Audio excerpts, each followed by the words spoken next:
Science اور technology ہے، اس نے انسان کو تباہی کے اس دہانے پہ پہنچا دیا ہے کہ only God can save the world. اس دنیا کو اب خدا کے سوا کوئی نہیں بچا سکتا. یہ ایک مغربی سائنسدان کہہ رہا ہے، فلاسفر کہہ رہا ہے. آپ ذرا غور کر لیں کہ انسان کو سائنس نے جو غلبہ اور ترقی دی ہے اس کی حقیقت کیا ہے. اس میں سب سے پہلی بات یہ ہے کہ سائنس چونکہ تجربے پہ بنیاد رکھتی ہے. تجربے کا مستقبل کوئی نہیں ہوتا، اس کا ماضی ہوتا ہے صرف، یا حال ہوتا ہے. اس لیے کہ جو کچھ پیش آ چکا اس کی روشنی میں آپ ایک نئی چیز پیدا کرتے ہیں. اب وہ نئی چیز جو پیدا ہوئی ہے مستقبل میں کیا اثرات دکھائے گی وہ آپ کے علم میں نہیں ہوتا.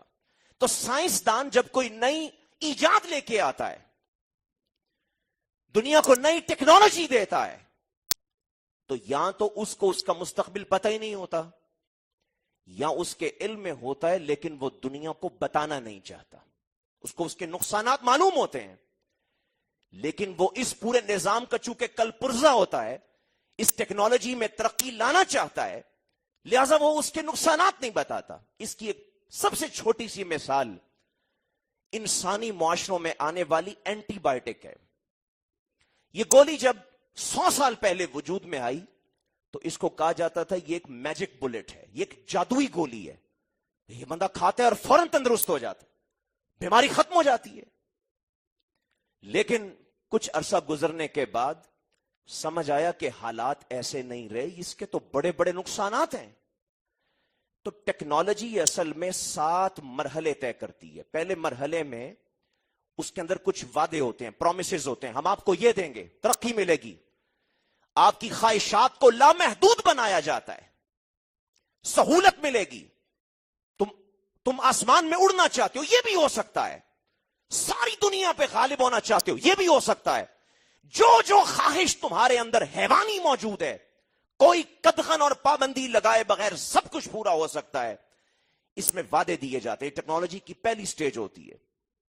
دوسرے مرحلے میں ٹیکنالوجی کو پروفیشنل قبول کرتے ہیں، جو پیشہ ور لوگ ہیں قبول کر لیں. تیسرے مرحلے میں عوام اسے قبول کرتے ہیں، طلب بڑھ جاتی ہے. چوتھے مرحلے میں ٹیکنالوجی وہاں پہنچ جاتی ہے جہاں ساری دنیا اس کی غلام بن جاتی، اس پہ تنقید نہیں سنی جاتی، اس کا غلغلہ ہوتا ہے پوری دنیا میں، حرام و خاص اسے استعمال کرتا ہے، اس کی توصیف اور اس کی جو ہے وہ تعریف کے ترانے پڑے جاتے ہیں. پانچواں دور آتا ہے ٹیکنالوجی کا جب اس کے سائیڈ ایفیکٹ سامنے آتے ہیں، پتہ لگتا ہے اس میں تو یہ بھی نقصان موجود ہے، اس میں یہ نقصان بھی موجود ہے. چھٹا دور آتا ہے تو پتہ چلتا ہے اس کے نقصانات تو ری باؤنڈ ایفیکٹ ہیں، یعنی یہ ختم ہی نہیں ہوتے اور ایک کے بعد دوسرا نقصان بڑھتا چلا جاتا ہے. پھر یہ ٹیکنالوجی کا 7واں دور آتا ہے جس کو مغرب کہتا ہے یہ obsolete دور ہے، جس میں اس ٹیکنالوجی کو ترک کر دیا جاتا ہے، اب نئی ٹیکنالوجی لائی جاتی ہے اور دنیا کو کہتے ہیں اب ترقی ہو گئی ہے، اب دنیا ترقی کر گئی، اس کو چھوڑ دو، اس پہ آ جاؤ.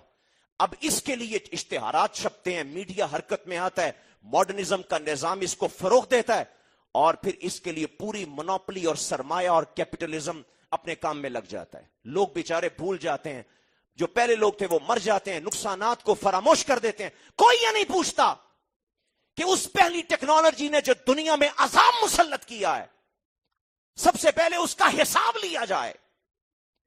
تو میجک بلٹ، آج سے 100 سال پہلے جو میجک بلٹ تھی، آج صورتحال یہ ہے کہ دنیا کے 60 صفحے اول کے ممالک، ہم تو تیسری دنیا کے لوگ ہیں ان کے بقول، جو ترقی یافتہ ڈیولپڈ کنٹریز ہیں، 60 ممالک میں اینٹی بائیوٹک کا استعمال غیر قانونی قرار دے دیا گیا، وہاں پابندی لگا دی گئی، اس لیے کہ اس کے تو سائیڈ ایفیکٹس ہیں. یہ تو ایسے بیکٹیریاز کو پیدا کر رہا ہے جن سے کل کو انسان کبھی بچ ہی نہیں سکتا، اس سے انسان کی قوت مدافعت ختم ہو رہی ہے.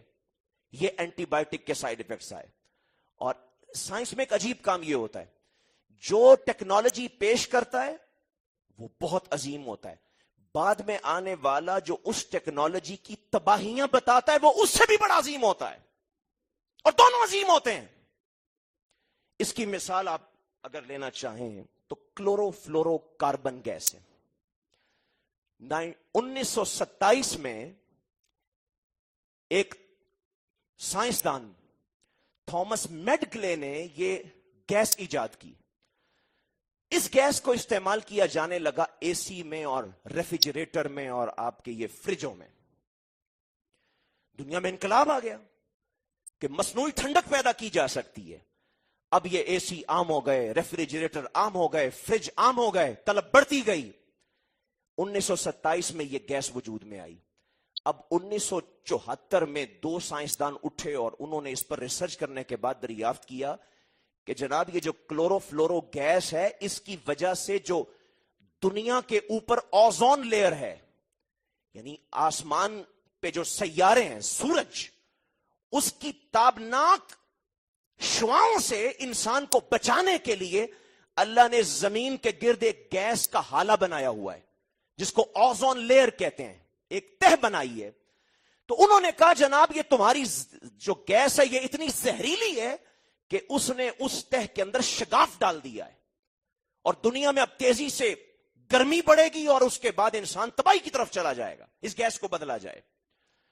تو ان دونوں سائنسدانوں کو نوبل انعام دیا گیا.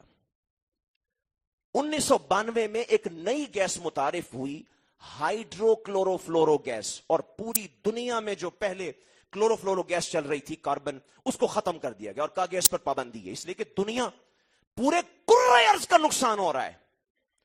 یہ کہہ رہے ہیں سائنس کے ذریعے ہم تسخیر کائنات کر رہے ہیں, یہ کائنات کو قتل کر رہے ہیں, یہ ایکسپلائٹ کر رہے ہیں کائنات کو. 1992 میں پابندی لگی, ہائیڈرو کلورو کاربن گیس جو ہے وہ وجود میں آ گئی. 2010 میں سائنسدان پھر اکٹھے بیٹھے, ریسرچ کی اور سمجھ میں آیا جتنی تباہی اس کلورو فلورو گیس نے پھیلائی تھی اس سے 10 گنا زیادہ اس گیس نے پھیلا دی. دنیا میں گلوبل وارمنگ ہو گئی ہے, گلیشیئر پگھل گئے ہیں, گرمی کی حدت بڑھتی جا رہی ہے. کسی نے یہ سوال نہیں اٹھایا کہ وہ سائنسدان جس نے اس پہلی ٹیکنالوجی کا تحفہ انسانوں کو دے کر قتل کے دہانے پہ پہنچایا تھا, اس کو قبر سے نکالو, اس پہ سزا نافذ کرو. اور وہ سارے کارخانے اور کمپنیاں جنہوں نے اس قاتلانہ ٹیکنالوجی کے ذریعے انسانوں کو تباہی کے دہانے پہ پہنچایا, ان سے خراج لیا جائے, ان سے سوال کیا جائے اور ان سے احتساب ہو. یہ کسی نے سوال نہیں اٹھایا, اس لیے کہ یہ جدیدیت کا نظام ہے, لوگوں کو دھوکہ دیا جاتا ہے. ایک ٹیکنالوجی آتی ہے, پھر اس کے بعد وہ آبسلیٹ اور متروک ہوتی ہے, دوسری ٹیکنالوجی آ جاتی ہے اور تباہیاں شروع ہو جاتی ہیں اور ہلاکت. پھر پتہ چلتا ہے وہ ٹیکنالوجی بھی تباہی کے دانے پہ پہنچ گئی ہے. اس کی ایک اور مثال ہے آرگینک فوڈ. آج ہماری دنیا اشیاء خرد و نوش میں جہاں پہنچ چکی ہے اس کا آپ کو اندازہ ہی نہیں. ایک اس وقت کی دنیا کا جو سب سے بڑا آئنسٹائن جس کو سمجھا جاتا ہے, اسٹیفن ہاکنز, یعنی فزکس کا سب سے بڑا ماہر, ویل چیئر کے اوپر ہے, مفلوج ہے, لیکن بہت بڑا سائنسدان ہے, بہت بڑا دماغ ہے. اس نے اپنی کتاب میں یہ پیشین گوئی کی کہ اب اس زمین کے صرف 1000 سال باقی رہ گئے. انسانوں کو اگر یہاں پہ رہنا ہے تو اس کے لیے کسی اور سیارے کی تلاش کریں, اس لیے کہ جتنی گیسز اور جتنے کیمیکل جدید ٹیکنالوجی نے پیش کر دی ہیں اور اس کے جو خوراک کے اوپر اثرات آ چکے ہیں اور میڈیکل سائنسز میں اس کے اثرات آ چکے ہیں, اس کے بعد صرف 1000 سال باقی ہیں, یہ زمین ساری کی ساری تباہ ہو جائے گی. آپ کی اشیاء خرد و نوش میں کیمیکل استعمال. 2012 میں ریسرچ ہوئی اور پتہ لگا کہ امریکہ کے کارخانوں میں 85,000 کیمیکل استعمال ہو رہے ہیں. ریسرچ شروع ہو گئی, 250 کیمیکلز پہ ریسرچ ہوئی اور ان کو انتہائی مہلک اور زہریلا قرار دے کے پابندی لگا دی گئی اور 150 پر ریسرچ مزید شروع کر دی گئی. لیکن اس کے بعد بھی 80,000 کیمیکل ابھی بھی کارخانوں میں استعمال ہو رہے ہیں. تو یہ آرگینک فوڈ آ گیا. آپ اگر چلے جائیں مارکیٹ میں, پاکستان میں اویلیبل ہیں, یہ دال ہے جی جو کیمیکل سے تیار ہوئی ہے اور یہ 50 روپے کی ملے گی. یہ آرگینک فوڈ ہے, خالص ہے, نامیاتی, اس کے اندر کوئی کیمیکل استعمال نہیں ہوا, سائنسی غذا نہیں ہے, ٹیکنالوجی کی وجہ سے پروڈیوس نہیں ہوئی. یہ دال جو ہے آپ کو 500 روپے میں ملے گی. یعنی آرگینک فوڈ مہنگا ترین فوڈ ہے، اس لیے کہ وہ اس دنیا کا فطری، ٹیکنالوجی نے آ کر دنیا کو تباہی کے دانے پہ پہنچا دیا. یہ اس کی ایک اور مثال ہے. ہم یہ ڈبل روٹی ہے، سفید ڈبل روٹی کا ہمیں تحفہ دیا گیا، پھر بتایا گیا یہ تو صحت کے لیے بڑی نقصان دہ ہوتی ہے، تو براؤن بریڈ آ گئی، یا براؤن بریڈ لے لیں، لیکن سفید کو بھی باقی رکھا گیا، اور جسم کے اوپر شدید نقصانات اس کے جو ہے وہ ہوتے ہیں. یہ پوری سوسائٹی جو اصل میں جدیدیت پیدا کرتی ہے، وہ سوسائٹی رسک سوسائٹی ہوتی ہے. پانی کی قلت کا مسئلہ ہے. ماہرین کہہ رہے ہیں کہ دنیا کے اندر تیسری عالمی جنگ پانی کے مسئلے پہ ہوگی. سوال یہ ہے کہ یہ پانی کی قلت کیوں پیدا ہوئی؟ آپ نے اے سی استعمال کیے، پوری دنیا کے اندر آپ مصنوعی ٹھنڈ میں بیٹھے اور باہر کی دنیا کو شدید گرم کیا. دو نقصان ہوئے، دنیا کے اندر حدت بڑھ گئی اور آپ کی قوت برداشت ختم ہو گئی. میرے اور آپ کے پیغمبر جناب محمد رسول اللہ صلی اللہ علیہ وسلم نے جس معاشرے میں آنکھ کھولی وہ گرم معاشرہ ہے. حضور کے لیے کوئی اے سی نہیں ہے، کوئی ٹیکنالوجی نہیں ہے. کامیاب زندگی اور کردار اور ایمان اور مقصد حیات کو اگر دیکھا جائے تو حضور سے بڑا کامیاب اور سب سے زیادہ غلبہ پانے والا انسان کوئی نہیں نظر آتا. کون سی ٹیکنالوجی حضور کے پاس ہے؟ آپ نے یہ گلوبل وارمنگ کی، نتیجے میں گلیشیئرز پگھلنا شروع، گلیشیئرز پگھلے، آپ کا پانی ختم ہونا شروع ہو گیا. آپ نے بڑے بڑے کارخانے بنائے، مشینیں بنائیں، اس کے لیے آپ کو جنگلات کی لکڑی کی ضرورت محسوس ہوئی. آپ نے جنگلات کاٹے اور کچلے، اس کی وجہ سے موسم جو ہے وہ توازن کھو بیٹھے، بارشیں ختم ہو گئیں اور موسم کے اندر جو ہے وہ تبدیلی پیدا ہونا شروع ہو گئی. نتیجے میں پانی کی قلت پیدا ہو گئی.